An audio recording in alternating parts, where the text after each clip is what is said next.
Hello students, welcome to DK math academy. আজকে আমরা complex অ্যানালিসিসের analytic function নিয়ে আলোচনা করব। আগের ক্লাসগুলোতে অলরেডি আমরা continuity, derivability of a complex function নিয়ে আলোচনা করেছিলাম। আজকে আমরা অ্যানালিটিক ফাংশন নিয়ে আলোচনা করব, মানে যেখান থেকে কমপ্লেক্স অ্যানালিসিসের মেন পার্ট স্টার্ট হচ্ছে। তো এই কমপ্লেক্স অ্যানালিসিস তোমরা বিটেক, মাস্টার ডিগ্রি বা গ্র্যাজুয়েশন পড়ছে এরকম ম্যাথামেটিক্সের যে কোনো স্টুডেন্ট বা ম্যাথামেটিক্স পড়তে হবে এই সমস্ত ডিপার্টমেন্টের, মানে বিটেক যেগুলো আছে সমস্ত স্টুডেন্টেরই এগুলো কিন্তু লাগবে। এবং বিভিন্ন ইন্টারভিউর ক্ষেত্রে কিন্তু কমপ্লেক্স অ্যানালিসিস খুব ভালো একটা টপিক এবং সাবজেক্ট, যেখান থেকে কোয়েশ্চেন করা হয় ভালো স্টুডেন্টদের বাছাই করার জন্য। তো কমপ্লেক্স অ্যানালিসিসটা তোমাদের ভালোভাবে শিখতে হবে। এখানে কমপ্লেক্স অ্যানালিসিস যেটা প্রথম পড়াবো, analytic function. Analytic function, analytic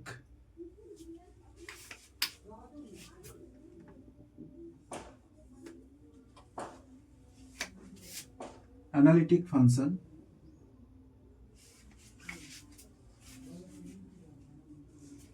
ঠিকই লিখেছিলাম, analytic function.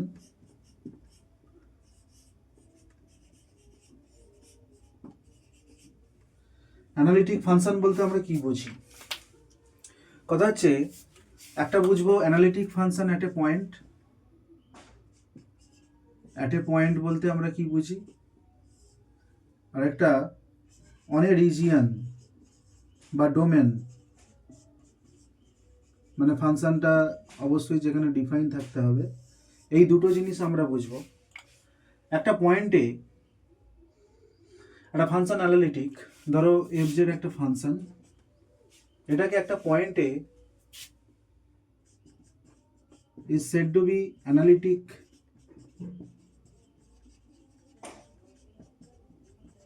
at a point P, suppose, যদি সেটা ডিফারেন্সিয়েবল হয়। অর্থাৎ একটা ফাংশনকে একটা পয়েন্টে অ্যানালিটিক কখন বলবো?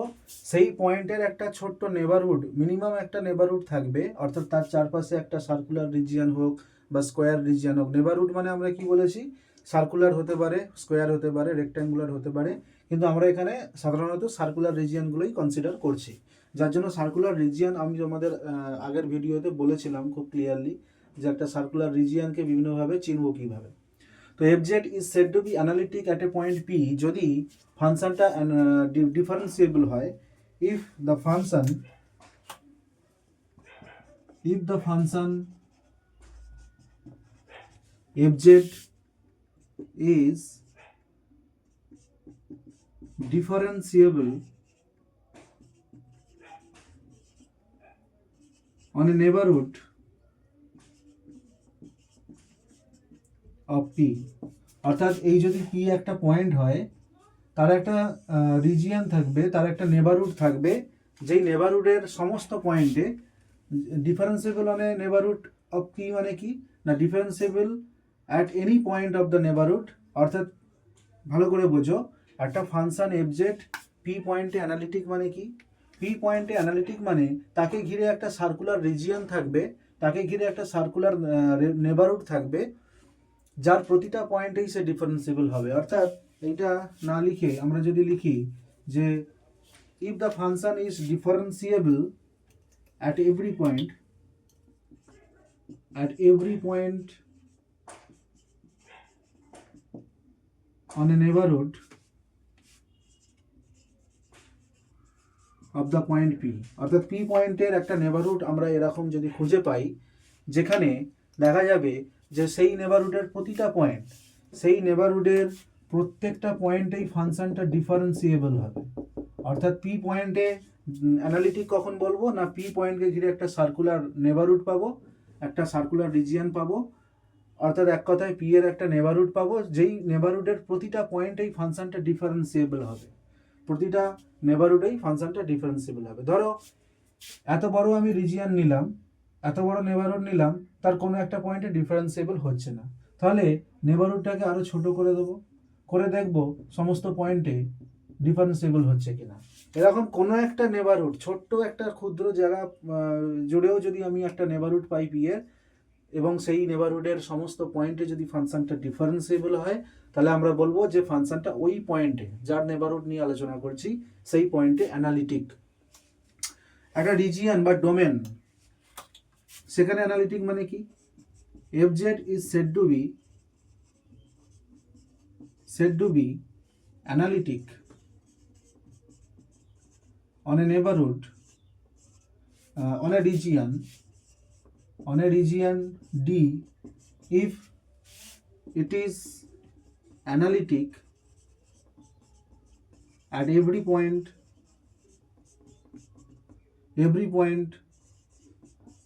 on D, অর্থাৎ ডি এতে থাকা সমস্ত পয়েন্টেই। ধরো একটা রিজিয়নে অ্যানালিটিক মানে কি বুঝবো? ধর সাপোজ ধরো কন্টিনিউটি, একটা পয়েন্টে কন্টিনিউয়াস মানে কি, তার চারপাশ থেকে দুটো লিমিট এবং সেই পয়েন্টে ফাংশনটার ভ্যালু সমান হবে।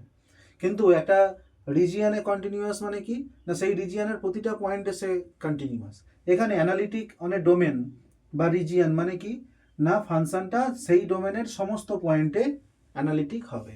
এই হচ্ছে অ্যানালিটিক ফাংশন। যেমন ধরো আমি যদি এক্সাম্পল দিয়ে বোঝাই, সাপোজ ধরো fz ইকুয়ালস টু 1/z+3 বা 5i, এরকম যদি দেখি 1/z+5i, দেখো এখানে z ইকুয়ালস টু -5i বসালে fz কি হচ্ছে? আনডিফাইন্ড হয়ে যাচ্ছে। তার মানে এখানে ডিফারেন্সিয়েবিলিটি এই জিনিসটা আসবেই না, অর্থাৎ ফাংশনটা যেহেতু আনডিফাইন্ড, সুতরাং ওই পয়েন্টটা অর্থাৎ z ইকুয়ালস টু -5i, ওই পয়েন্টে কি হবে? কোনোভাবেই ডিফারেন্সিয়েবল হবে না। আর ডিফারেন্সিয়েবল যদি না হয় তাহলে অ্যানালিটিক হবে না। অ্যানালিটিক হতে কোনো একটা পয়েন্টে অ্যানালিটিক হতে গেলে কি করতে হবে না, ওই পয়েন্টকে ঘিরে একটা নেবারহুড পেতে হবে, যেই নেবারহুডের প্রতিটা পয়েন্টে ফাংশনটা ডিফারেন্সিয়েবল হবে। Undefined, so fz is not differentiable, সে পয়েন্টটাতেই ডিফারেন্সিয়েবল নয়, তার নেবারহুড আমি আর খুঁজে কি করব? Not differentiable at z equals to -5i, so it মানে ফাংশনটা it is not analytic at z equals to -3i, z equals to -3i। এবার তোমাদের আমি যেটা বলবো, দেখো আচ্ছা, একটা অ্যানালিটিক ফাংশন সমস্ত জায়গায় অ্যানালিটিক হবে, এরকম ফাংশন সাপোজ ধরো fz ইকুয়ালস টু e⁻z, আমরা দেখেছিলাম fx ইকুয়ালস টু e⁻x, এটা সমস্ত জায়গায় কি হয়? কন্টিনিউয়াস হয়, ডিফারেন্সিয়েবল হয়, এর ডিফারেন্সিয়েশন সব জায়গাতে e⁻x হয়, যতবার তুমি ডেরিভেটিভ করো না কেন। এখানেও তাই হবে, fz ইকুয়ালস টু e⁻z, এটা সব জায়গায় ডিফারেন্সিয়েবল, অর্থাৎ তুমি যে কোনো পয়েন্ট নাও, তাকে ঘিরে তার যে কোনো নেবারহুড নাও, সমস্ত জায়গায় ডিফারেন্সিয়েবল, অর্থাৎ সেই পয়েন্টে অ্যানালিটিক। বা তুমি একটা রিজিয়নের যে কোনো পয়েন্ট নাও, মানে কমপ্লেক্স এই যে রিজিয়নটা, এই রিজিয়নে যে কোনো পয়েন্টে এই ফাংশনটা অ্যানালিটিক হবে, এর ডিফারেন্সিয়েবিলিটি নিয়ে কোনো সমস্যা নেই, তার মানে এটা অ্যানালিটিক হবে। Is everywhere analytic. এবার আসি একটা ইম্পর্টেন্ট ম্যাথমেটিক্যাল প্রবলেমের রিলেটেডে কিছু আলোচনায়। আমরা কি জেনেছিলাম? একটা ফাংশন ডিফারেন্সিয়েবল মানে সে কি স্যাটিসফাই করবে? CR equation. সিআর ইকুয়েশন কি ছিল? fz ইকুয়ালস টু যদি u প্লাস iv, বা তুমি যদি বড় করে লিখতে চাও u is a function of xy, i into v is a function of xy, এইভাবে লিখতে পারো। এখানে কি হবে? ux ইকুয়ালস টু vy আর uy ইকুয়ালস টু -vx, অর্থাৎ u এর x এর রেসপেক্টে partial derivative equals to v এর y এর রেসপেক্টে পার্শিয়াল ডেরিভেটিভ। আর এইটা ডিফারেন্সিয়েবল হলে সিআর ইকুয়েশন স্যাটিসফাই করে। কিন্তু সিআর ইকুয়েশন স্যাটিসফাই করলে ডিফারেন্সিয়েবিলিটি নাও হতে পারে। তার সঙ্গে কি জুড়তে হয়েছিল না, ux uy vx vy আর অল এক্সিস্ট এবং কন্টিনিউয়াস বলছি মানে এক্সিস্ট তো করতেই হবে। এই দুটো কন্ডিশন দিলে তবে তুমি বলতে পারবে যে এটা ডিফারেন্সিয়েবল। এটা কি হবে? ডিফারেন্সিয়েবল। এবার দেখো অ্যানালিটিক মানে কি? অ্যানালিটিক একটা পয়েন্ট মানে সেই পয়েন্টের নেবারহুড একটা পাবো যার সমস্ত পয়েন্টে ডিফারেন্সিয়েবল হবে। আর রিজিয়ানে অ্যানালিটিক মানে কি? তা সেই রিজিয়ানের সমস্ত পয়েন্টে অ্যানালিটিক হবে। তার মানে অ্যানালিটিক্যালি মানে একটা ফাংশন অ্যানালিটিক হবে কিনা সেটা ডিপেন্ড করছে তার ডিফারেন্সিয়েবিলিটির ওপর। তাহলে একটা ফাংশন যদি অ্যানালিটিক হয় তাহলে সে কি হবে? ডিফারেন্সিয়েবল হবে। সেটা একটা পয়েন্টে হলে একটা পয়েন্টে হলে সেই পয়েন্টের নেবারহুডে, সমস্ত রিজিয়নে, টোটাল রিজিয়নে হলে রিজিয়নে। তাহলে অ্যানালিটিক হলে ডিফারেন্সিয়েবল মানে সিআর ইকুয়েশন স্যাটিসফাই করবে। আর সিআর ইকুয়েশন শুধুমাত্র স্যাটিসফাই হলে অ্যানালিটিক নাও হতে, ডিফারেন্সিয়েবল নাও হতে পারে। তার মানে সিআর ইকুয়েশনের সাথে এই কন্ডিশনটা যোগ করতে হবে, অর্থাৎ ইউএক্স ইউআই ভিএক্স ভিওয়াই এগুলো কি হবে? এক্স ওয়াই এর ফাংশন হবে, তো তাই এগুলো কন্টিনিউয়াস হতে হবে। এই দুটো কন্ডিশন অ্যাড করে দিলে ডিফারেন্সিয়েবিলিটি হোল্ড করবে। তার মানে আমরা বলতে পারবো ফাংশনটা অ্যানালিটিক। অর্থাৎ একটা ফাংশন অ্যানালিটিক কোনো পয়েন্টে হচ্ছে না দেখতে গেলে আমরা অবশ্যই সিআর ইকুয়েশন চেক করব। এটা হচ্ছে সব থেকে ভালো পদ্ধতি।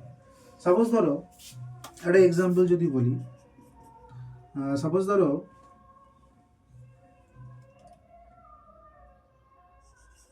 অ্যান অ্যানালিটিক ফাংশন, খুব important question, an analytic function, এবং এটা বিভিন্ন মানে কলেজ সার্ভিস কমিশন অর্থাৎ অ্যাসিস্ট্যান্ট প্রফেসর যারা কলেজের প্রফেসর হয় তাদের ক্ষেত্রেও এই কোশ্চেনটা ভীষণভাবে রিপিট হয়।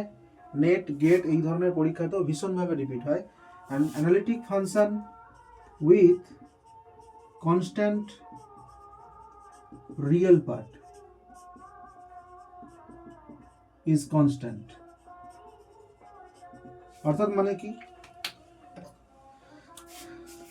ধরে নিচ্ছি একটা analytic function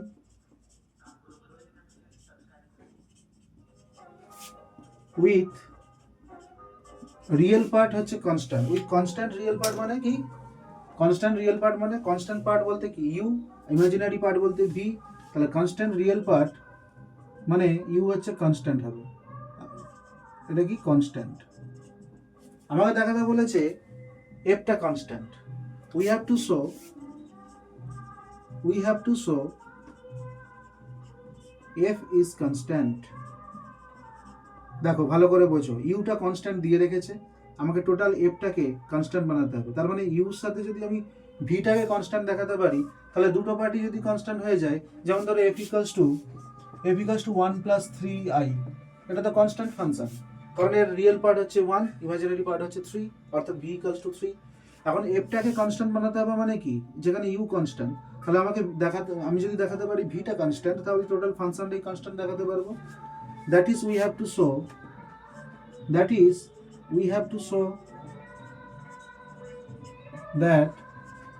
v equals to constant. এখন আমি এগুলো বোঝানোর জন্য করছি, তোমরা সবটাই লাইন বাই লাইন অবশ্যই পড়াশোনা করবে, দেখে নেবে কি লিখছি। অঙ্ক করার সময় আমরা তখন কিছু জিনিস স্টেপ জাম্প করে যাব। We have to show that v is constant. এখন দেখো অ্যানালিটিক মানে since f is analytic it satisfies CR equation,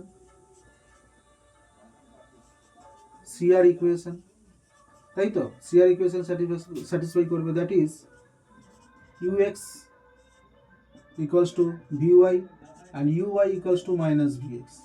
এখন u তো কনস্ট্যান্ট, ux মানে কি হবে? 0, আর uy সেটা হলেও তো কনস্ট্যান্ট, ইউ তো কনস্ট্যান্ট, ইউকে যার সাপেক্ষে ডেরিভেটিভ করো, সে এক্স এর সাপেক্ষে পার্সিয়ালি হোক ওয়াই এর সাপেক্ষে পার্সিয়ালি হোক, এটা 0ই হবে। তার মানে সবটা নিয়ে আমি কি পাচ্ছি না vx equals to 0, vy equals to 0। এখন dv ইকুয়ালস টু কি লিখতে পারি? del v del x dx plus del v del y dy। দেখো তো del v del x মানে তো vx, এটা 0, আর এইটা হচ্ছে 0, del v del y মানে vy, তার মানে টোটালটাই 0। এবার ইন্টিগ্রেশন করলে integration D V equals to C, অর্থাৎ V equals to C constant. অতএব F is a constant function. Similarly তোমাদেরকে এটা যদি রিয়েল পার্ট না করে real imaginary constant imaginary part করি, কনস্ট্যান্ট ইমাজিনারি পার্ট,